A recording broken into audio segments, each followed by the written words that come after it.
This material is made available to you by or on behalf of the University of Melbourne under Section 113P of the Copyright Act 1968. It may be subject to copyright. For more information, visit the University Copyright website.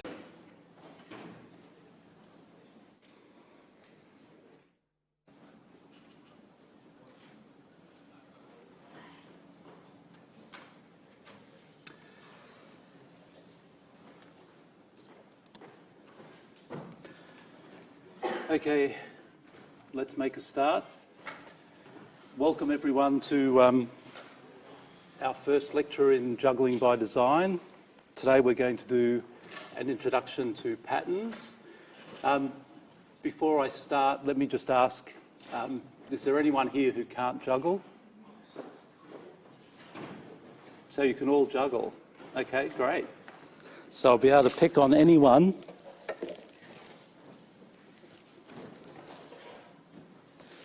Perhaps I should ask for a volunteer. Any volunteers?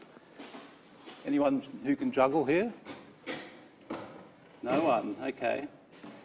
Usually, probably 2/3 of the time, I'll get a volunteer who can juggle. I mean, you've done the prerequisites. You should all be able to juggle, but we'll push on.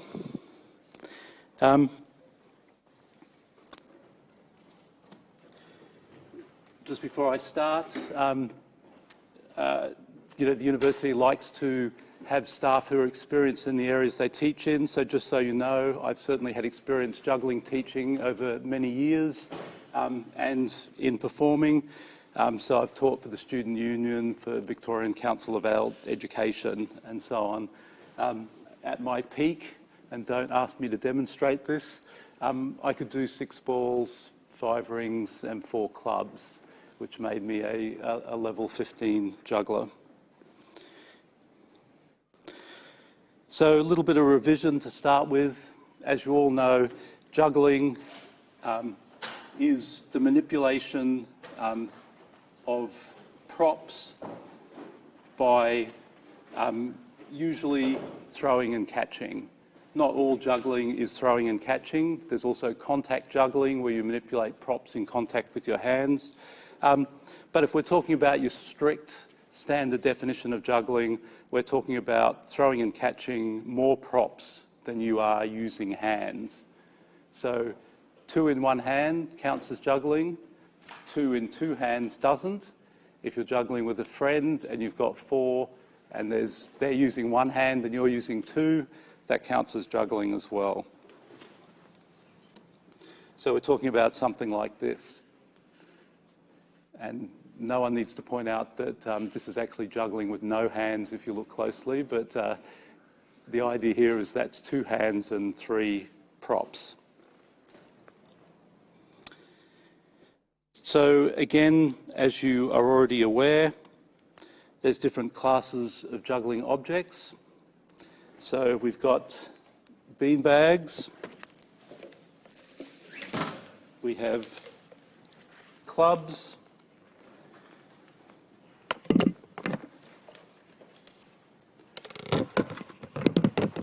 juggling rings, and a different form of ball, if you like. These are balls that have some bounce to them. So all different kinds of props used in juggling. And we can see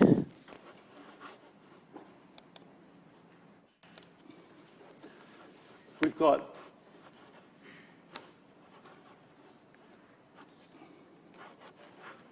well, if I could use the pointer, that would help, but okay, it's decided to come back. So obviously, we've got a whole family of similar things here in the juggling ball category: stage balls, bouncing balls and bean bags, rings, clubs. We've got fire clubs up here. This is not intended to be comprehensive. There are other props as well, including fire variants of the others. And they have different properties, as you'd expect, many of which are important from a juggling perspective. So Now we get on to our topic for today. In order to learn something in a particular discipline, we don't usually at least start by reinventing the wheel, by creating our own expertise. We usually learn from other people. So patterns are a recurring successful application of expertise in a particular domain. So what we're going to do today is look at some juggling patterns as an illustration of this idea. And what you'll see shortly is that patterns can be repeated independently of the props that you're using. So I'm using these bean bags at the moment, and we'll see later that you can have the same pattern with different props. When we talk about a pattern, we're usually talking about something that's independent of the specific objects or technology that you're using. And we often use the term idiom to describe things that are specific to a particular technology or tool or prop. And I'll give you an illustration of that shortly. Okay, so this is fairly generic. And you might be surprised to know that it's not just juggling that has these patterns. Other disciplines use patterns as well, such as architecture and even software engineering. But in our domain of juggling, patterns are obviously a recurring application of juggling expertise, independent of the particular props being juggled. And some examples of juggling patterns are cascade, shower and columns, and we'll have a look at those in a second. But you can go online and look at a fairly comprehensive catalogue of these patterns if you want to. Okay, so this pattern is called a cascade. So that's a simple, symmetric, 3-ball, 2-hand pattern. That's probably the pattern that many people think of when they think about juggling, generally speaking. But, of course, it's not the only one. This pattern's called a shower. So this is more of a circular pattern. And that's a more difficult pattern because it involves using your 2 hands simultaneously. Here's a pattern called columns.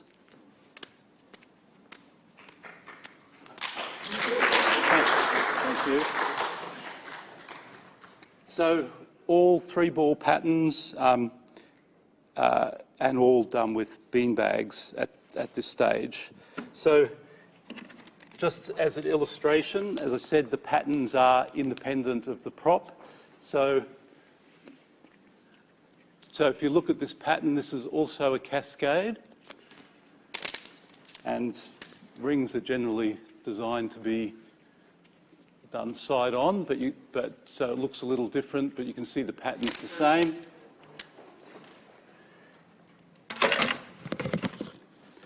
And similarly with clubs. I guess I'm a little out of practice here, but and I mentioned idioms before. You can see the difference with the clubs, even though the fundamental pattern's the same. I'm spinning the clubs to get stability. You can think of that as being a club idiom, and there's all kinds of variants with clubs, double spins and things like that. So, as I said, there's catalogues online of juggling patterns. You can look them up. They tell you all the details of the pattern, the props that are used, the way, how many hands are involved, the details of how you throw the balls and the paths they take and that kind of thing. So you can learn these patterns that other jugglers have developed over time. Why do we bother with patterns? Well, really there's a whole lot of reasons.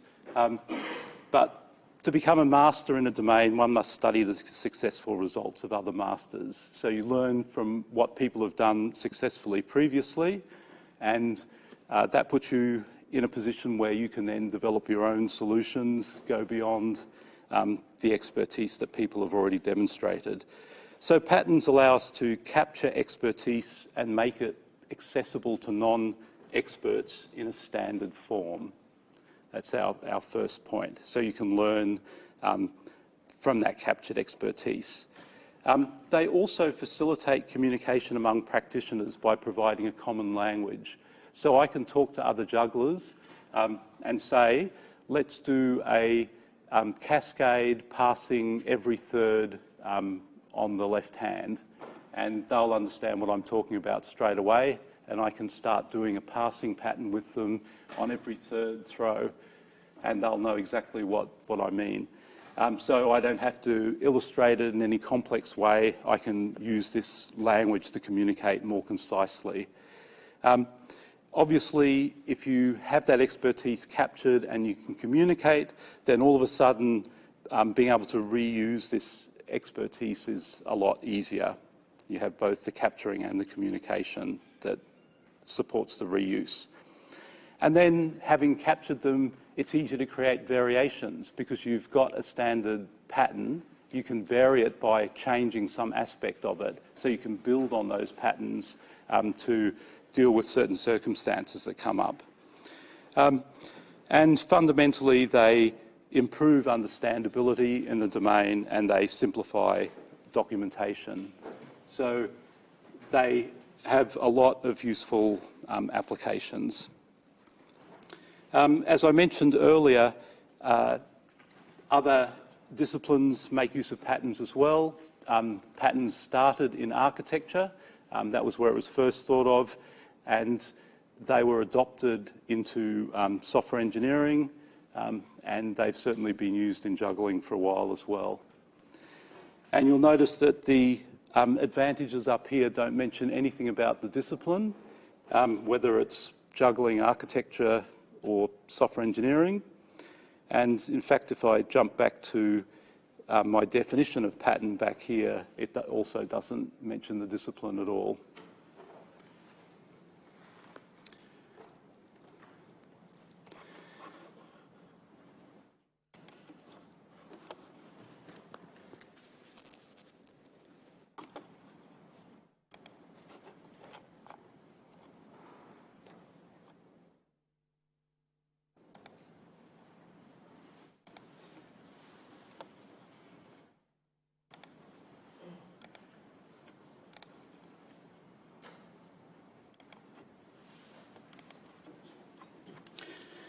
So sadly, that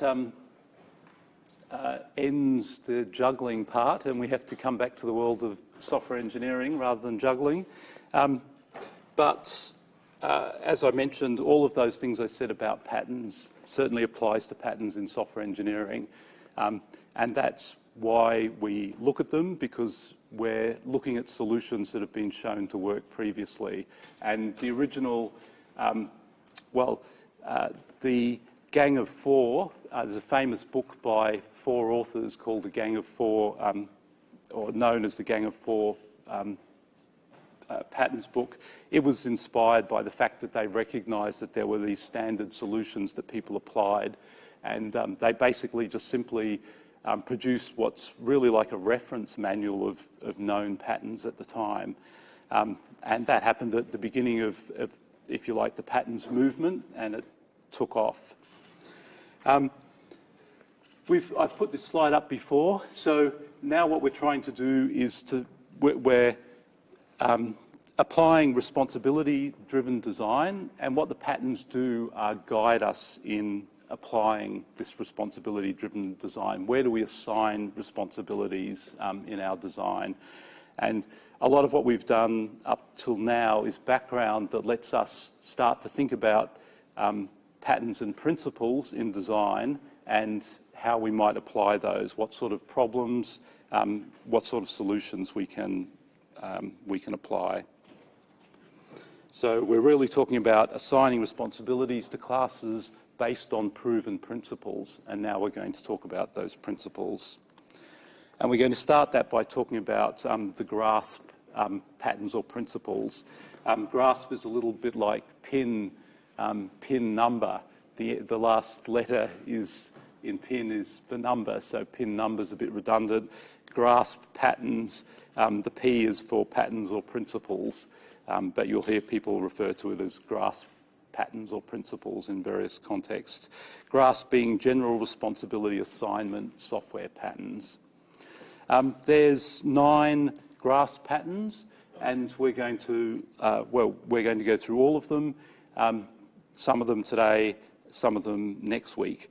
And we're going to go through 4 today: creator, information expert, low coupling and high cohesion, and you'll look at controller in the workshop next week.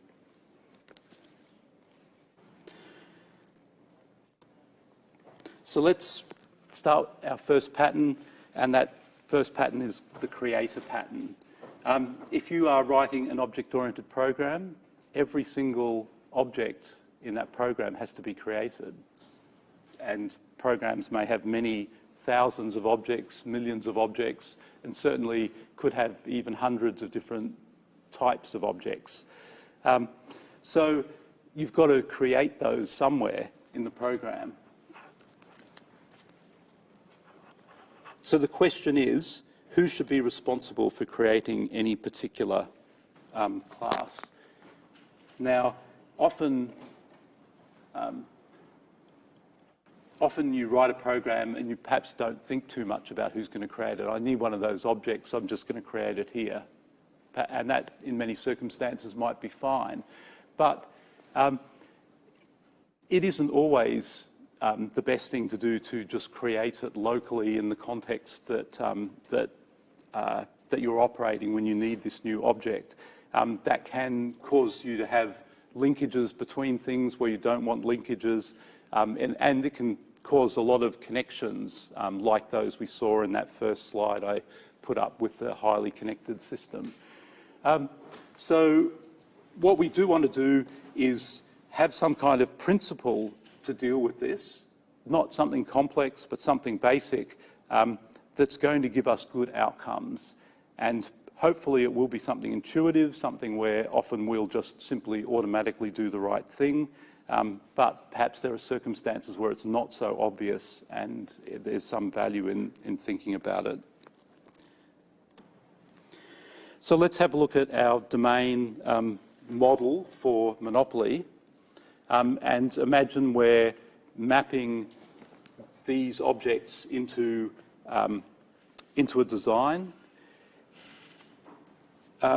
Which class do you think should be responsible for creating squares? So we'll assume that we've got a square as a class in our design. So we're going to mirror what's in our domain model. We've got this square class in our design. What object or what class in our design model would you think would be a good class to create squares? Sorry? Yeah, okay. So usually there's a few more people speaking up, and a lot of people will point out board. Intuitively, they go to board. Perhaps some of you thought that and weren't willing to put your hand up. But why board? Because square's part of board. It's kind of closely tied to board in some way, right? The board's really sort of made up of squares. The board's nothing without the squares. So board seems like a natural place. So the creator pattern, we're starting to see the form in which we generally describe these patterns. So we've described the problem. The problem here is who creates objects. And we're going to see a solution stated for this particular pattern to solve the problem. And we'll also look at some other features of the patterns as well, but we'll come to that. So the solution here is to assign class B responsibility to create instances of class A if one of the following is true. And if there's more than one of the following true about A and B, then that adds weight to the argument. So the first one on the list is if B contains or compositely aggregates A. And that is the example with the chessboard, or with the board rather. So B effectively contains the squares. So it's strongly connected to A, and in a sense the squares are part of the board. The board doesn't mean anything without the squares can't exist without the board. So they're tightly coupled together. Another condition is if B records A. What's recording A? If you have some kind of log file, some kind of record of transactions, something of that sort, then whatever's recording, if B records A in some sense, then B is a candidate for creating A. If B closely uses A is another example. If B has the initializing data for A, that will be passed to A when A is created. So B is an expert in respect to creating A. So B already knows everything it needs to know in order to create A. Then obviously that makes B a good candidate as well. Now, of course, you could have multiple candidates. So more than, you could have more than one B to which these apply, and of course more than one of these could apply to a single class. But if there are more than one, we would lean towards one that contains or aggregates the other class.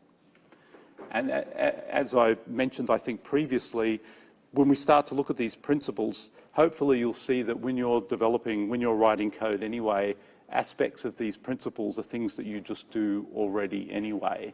And what we're doing in these cases are perhaps adding some other cases that you haven't thought about so much, but we're also giving a name to it so that you understand what people call this particular pattern, and that makes it easier to talk to your colleagues about this particular approach.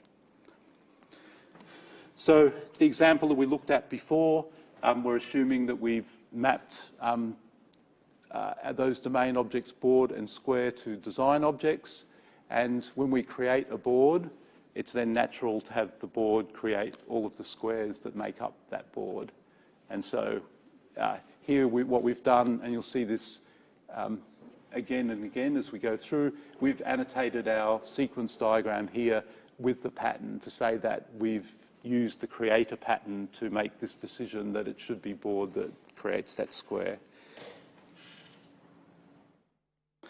And if you remember, we effectively started with our sequence diagrams, but now we know that part of the decision process that we'll look at a little bit more closely down the track is that our square and our board from the domain model now are reflected in our design model. So we have now square and board. They will have actual methods associated with them. And what we've done here now is put a relationship between board and square where we're saying the board needs to know about squares. So that's the navigation arrow here. The square doesn't need to know about the board.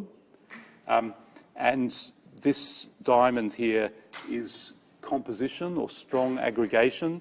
And this says that the squares don't exist independently of the board. They're tied to the board. It's like a part of relationship. So the square is part of the board. If we deleted the board, we'd get rid of the squares. And you can't have squares floating around that aren't part of a board. So that, in simple terms, is our creator pattern. One of the other things that we care about with patterns is not just where you can apply them, what problem they solve, but also where you shouldn't apply them, where they're not an appropriate solution. And we call these contraindications. So these are cases where indications that you shouldn't necessarily use this pattern. And keep in mind, these are all just guidelines, right? There's no rules here. It's all guidelines, principles for good design. If we have to create,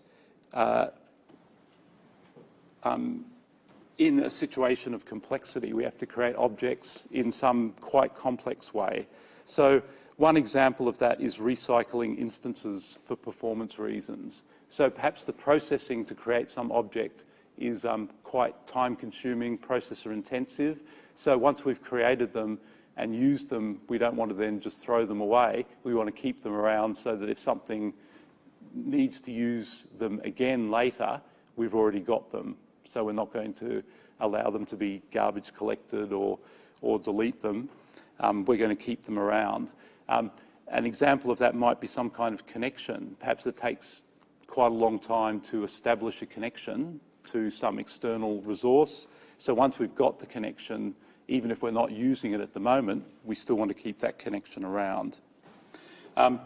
Another example is where the decision-making process is complex and there's a whole lot of related instances. So you've got to analyse properties in order to work out which particular version of a class that you want to instantiate. So that decision-making process adds this complexity. In this case, what tends to happen is that we use another kind of pattern called a factory. And there are patterns for concrete factories and abstract factories. Just slight variants. Concrete factories are simpler than abstract factories, and we'll go on and look at these. But what we're doing is we're saying, rather than putting all this complexity inside an object that all it wants to do is say, give me a new one of these things, give me an object that I can use, rather than putting all this complexity there, you hide the complexity in a factory, and then you go to the factory to get the new object. So we'll look at factory later, but this is an example of a contraindication. So we apply create a pattern if it's a simple creation task. If it's a complex creation task, then we may use a factory instead. So let's move on to our next pattern, and that's information expert, or sometimes just referred to as expert. And this is like a fundamental underlying principle that we go back to all the time. And so this is definitely one that you will use just in your normal programming practice, that you will have used already. And this is basically saying, what's a general principle for assigning objects? What's a sort of background underlying principle where if there's no special circumstances particularly, where's the right place to assign responsibility? And you want something like this because you may have many, many classes, many, many responsibilities to assign. You don't want to be thinking hard about or, trying to think of the right principle in every instance. It's going to slow you down. You want this to be automatic. And as I said, you're doing it already even without knowing the name of the pattern or that even a pattern exists. So it's useful to have this general principle to guide what you're doing. It should, like all these design principles, improve the outcome, improve the understandability of the code, maintainability, extendability, and reusability of the code. So that's the problem. And the solution looks like this. What we want to do is test and see whether there is someone who's an expert already in relation to that responsibility, someone who already has the information necessary to fulfill that responsibility. In order to do that, of course, you need to be clear on what that responsibility is. So if you're saying something is going to be responsible for all payments in our system, then is there a class, do we have objects already that know everything that they need to know in order to handle everything to do with payments? If we have that, then that's a strong indicator. So what we actually do is we start by looking at our domain model and our design model. If there are relevant classes in the design that already have the information, then we can use that class. Those classes become candidates. If we don't have anything in the design like that, then what we can do is go back to our domain model and see whether there's something in the domain model that knows all about payments in this particular example I'm using. And what we'll do is we'll take that domain class and we'll create a mirrored version of that in our design. So we'll create that object as a design object and with the appropriate attributes. Those attributes represent that knowledge that makes it a candidate for this particular responsibility we're looking at, and we'll add that into our design. So again, looking at our board or monopoly example, we're going to think about where we would assign responsibility for getting a square given its name. So again, it's a kind of trivial example, but so what is it in our design or in our domain that knows all about squares, and particularly the names of squares and the relationship between squares and their names? We would expect that the board knows what all the squares are and what their names are. So the natural place to implement this method in this case, so perhaps we're going to assign responsibility for everything to do with squares, but at least for getting a square given its name, we're going to assign that to board. And so board now is going to have this method get square that allows us, or allows anything that wants to get a square given its name to achieve that through the board object. And again, hopefully what you're seeing here, if you're looking at this and saying, this is kind of obvious, that's good, because it's supposed to be naming an obvious thing that people do at this level, right? So applying information expert pattern is something that you automatically would do in some circumstances, but in other circumstances there may be multiple experts, or the expertise may be split between multiple classes, and then it starts to become a little more complicated. Okay, so are there contraindications to use of expert? These patterns, what they do is they tend to throw up candidate solutions, and you have to evaluate those solutions. So something that looks like an expert can result in poor coupling and cohesion, and we'll look at what coupling and cohesion are in more detail, but we're talking about programs that have lots of interconnections which make them difficult to maintain, and programs that put things together that aren't necessarily closely related. So a simple example of this is, it's very common in software development to have a subset of the objects that you're dealing with that need to be stored in a database system, or stored in some, could be in the cloud. They have to persist in some way, so we need some way of taking those objects, in this particular case, storing them in a database. Well, each class is obviously an expert on what needs to be stored. So each individual class has all the information associated with that class. So by one application of information expert, that would suggest that what we do is we add database handling methods to every single class that we want to store in the database. They're the expert. We just add these other responsibilities to each of those classes. Of course, the downside of that is that then every class, most of which tend to mirror what's in the domain. So if you have sales, for example, and you want to store your sales in the database, which is a natural thing to do, what you're doing is you're adding database code to sales. And of course, in our domain, sales have certain properties, none of which have anything to do with databases. So what we're doing is we're increasing the representational gap. We're adding things into sales that have nothing to do with sales in the real world, and that's generally a poor design approach. And we'll have a look at other patterns that say more about this. But what we'll end up doing is coupling all these classes with these database services, and then if you need to, for example, change the database you're using, the database system has been upgraded and the interface changes, you've got to change every single one of these classes.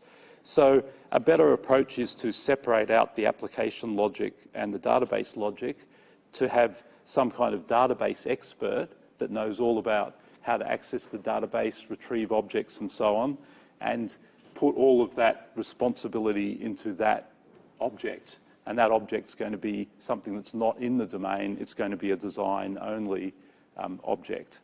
So you're not increasing your representational gap. So again, what this is telling us is that information expert requires some interpretation to apply it properly. You can't always automatically just apply one of these patterns and get a good result. So I've already referred to coupling, and this low coupling is an absolutely fundamental design principle in software engineering, and goes right back to that first lecture that we talked about with interconnectivity between elements. The more interconnected, the harder it is to understand and maintain. So the problem here is, how do we support low dependency, low change impact? If you change something, you want to change as little else in the system as possible, and increased reuse. If you have something that you want to reuse, but it's connected to lots and lots of different things, it's much harder to take that and reuse it somewhere else. So what coupling is a measure of how strongly one element is connected to, has knowledge of, or relies on other components. Now, a trap people fall into is they look at their diagram, design diagram or domain diagram, but they'll look at the diagram and they'll think coupling is the number of lines that goes from one thing to another thing. It's not the number of lines, it's not that simple. The number of lines may be an indicator at some level. If there's lots of lines, it's going to be highly coupled, but even with a few lines, that coupling could still be high. But if you have a class that has high coupling, then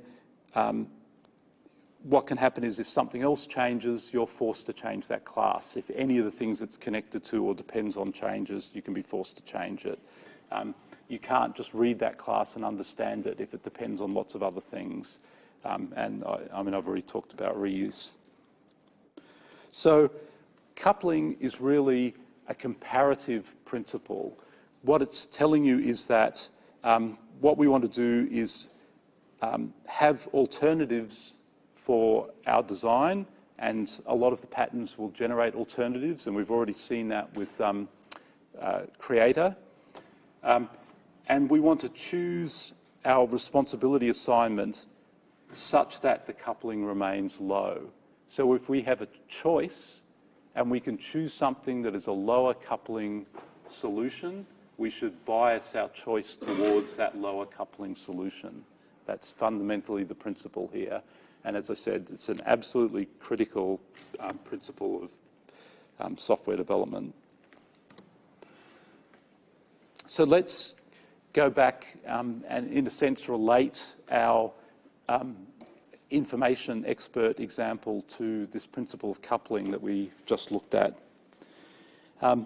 So let's imagine here that instead of assigning get square, the get square method or responsibility to board, we're going to assign it to a different class.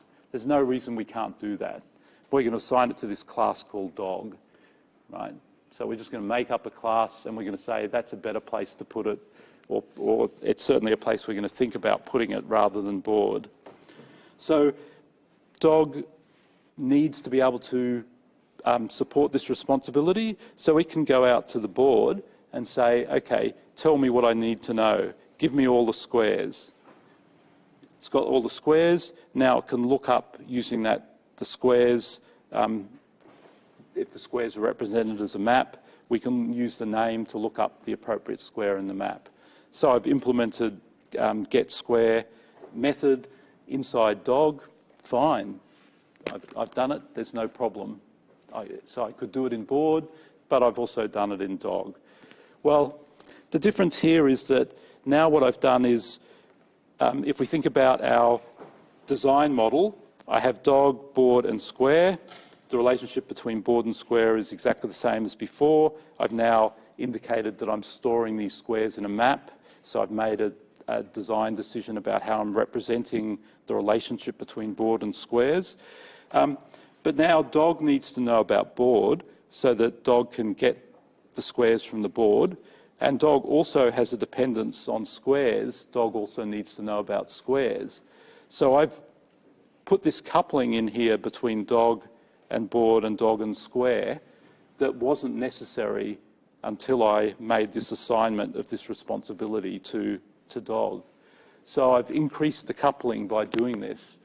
And again, it's a very simple example, and perhaps you look at this and you think, well, there's no way I'd just assign this to this arbitrary object. But people do this kind of thing in software development. You're talking about much more complex circumstances, and you're saying, I need to achieve this result.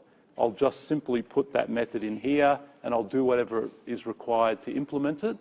But I'm not thinking about the consequences of that and the additional coupling I'm creating by doing that. Okay.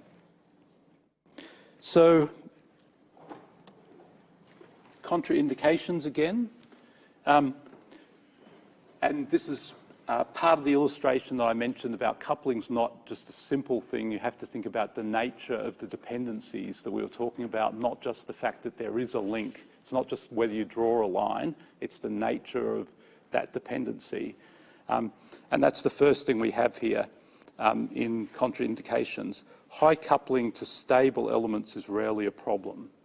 So if you're writing a Java program and you're coupling to things in the standard Java library, who cares?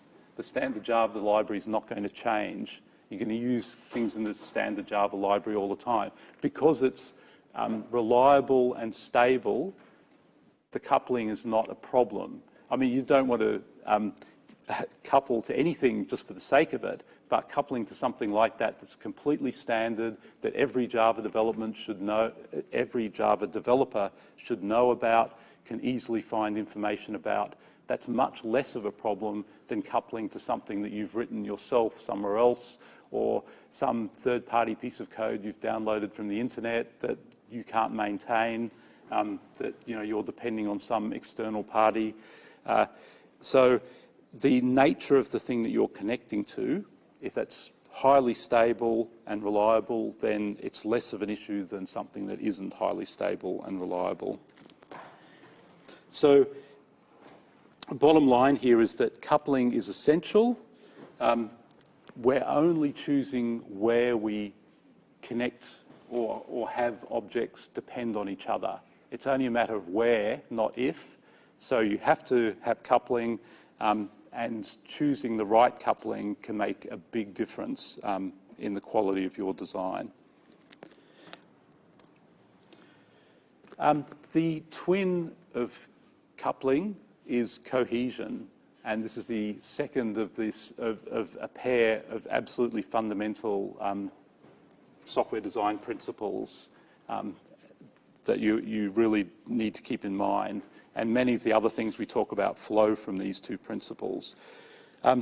So the cohesion principle addresses the problem of how do we keep objects focused, understandable and manageable while at the same time supporting low coupling. So if you're a developer going into code that you don't know, then if you start looking at a class and that class has a whole lot of methods that all relate to each other, they all operate on similar information, they all belong together, it all makes sense that it's all there together in the same class, it's going to be a lot easier to understand than if you look at this method and there's a whole hodgepodge of you look at the class, there's a whole hodgepodge of methods in there, and you know, what's that one got to do with this one? Why are these things in here together? Similarly, if you, for example, wanted to take that database example before, I'm the database expert, I've got to make changes to the database code. if that database code is spread all over the software system, and I've got to find everywhere where that code is, it makes my job a lot harder. So what high cohesion tells us is that what we want to do is create these objects and classes that have responsibilities that go together, make sense living together inside those classes. So functional cohesion is a measure of how strongly functionally related and focused the responsibilities of an element are. And what we'll see is that like low coupling, what we do with high cohesion is we look at alternatives and we ask ourselves which of these alternatives are the most cohesive alternatives, and we bias our decision making towards the more cohesive options. Okay, so our solution, as I said, is to assign responsibilities so that cohesion remains high and use this principle to evaluate alternatives, noting that classes with low cohesion are harder to comprehend, harder to reuse, and harder to maintain. And they also tend to be delicate in the sense that if it's not clear, if it's not clearly cohesive, then how you decide whether something should go in or not. So you can have people sticking other things into those classes because there's no coherence already. Adding something else in there is not going to make it any worse. And then because that cohesion or lack of cohesion generally creates connectedness to other things outside, then those other things, if they change, can affect it. So you can get both high cohesion and low cohesion and high coupling together if you don't apply these principles well. So if we think about low cohesion, or if you think about the time before object-oriented programming was applied, for example, when we play the Monopoly game, so we're kicking the game off, why bother with other classes at all? Why not just do everything inside the Monopoly game object? We could just write all our code inside that Monopoly game object. It's not that complicated. Well, that's what people used to do before there was object-oriented programming, right? And people would structure things. They'd have functions or procedures inside this program that did the work, but there was nothing else structuring it. There was just a whole long list of functions and procedures, perhaps organised in the file in some way, and it was very difficult to understand. So this is the direction you're going in if you have low cohesion. Whereas if you have high cohesion, what we're talking about is deciding on what our classes should be, thinking about these responsibilities and saying, where do they live? Is there an object that already takes care of similar things, and this new responsibility we want taken care of, it has an obvious place with one of these existing classes, or creating a new one. Contraindications for high cohesion. One of the places where we don't tend to be so cohesive is when there are strict non-functional requirements. Sometimes we can't put things in the place that we'd like to put them because that doesn't allow us to get the level of performance that we'd like or the level of security we'd like. So we end up reorganising or restructuring our software to achieve these particular non-functional requirements, be them performance or whatever. So I think I mentioned earlier that one of the things that strict non-functional requirements does is it tends to increase your representational gap. So programs that are high performance and so on are more difficult to understand, more difficult to maintain, and that's just a reality. So here, the example is to meet performance requirements, larger, less cohesive classes are used to reduce processing overheads, such as transmission, storage, and retrieval. So storing one big object is quicker and easier and faster generally than storing lots and lots of little ones. So you might make decisions along those lines. So coupling and cohesion, I've mentioned, they're fundamental design properties and they're interdependent. You need to consider them together. And just to illustrate that particular point, the textbook refers to coupling and cohesion as the yin and yang of design, and they aren't opposites at all. They work together, and you need to consider them together to get a result. And just to illustrate that point, if we have here this diagram, and A is a not particularly cohesive class. So A is coupled to C in some way, and to D, and to B, and A is not particularly cohesive. So I'm drawing this dotted line to say perhaps we could split A up in some way to improve our design. So if I could split A and take the bits in A that depend on B and actually move those into B, then perhaps I can end up with a design like this. So B has had stuff from A moved into it that already related to what B did. So the cohesion of B is not any worse. It's unchanged effectively. But we've lost some coupling now because if this bit was the only bit that depended on class D, we no longer need A to know about D. And A is now more cohesive as well.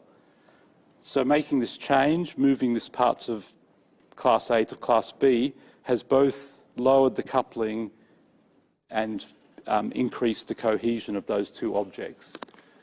So just an illustration of how the principles work together.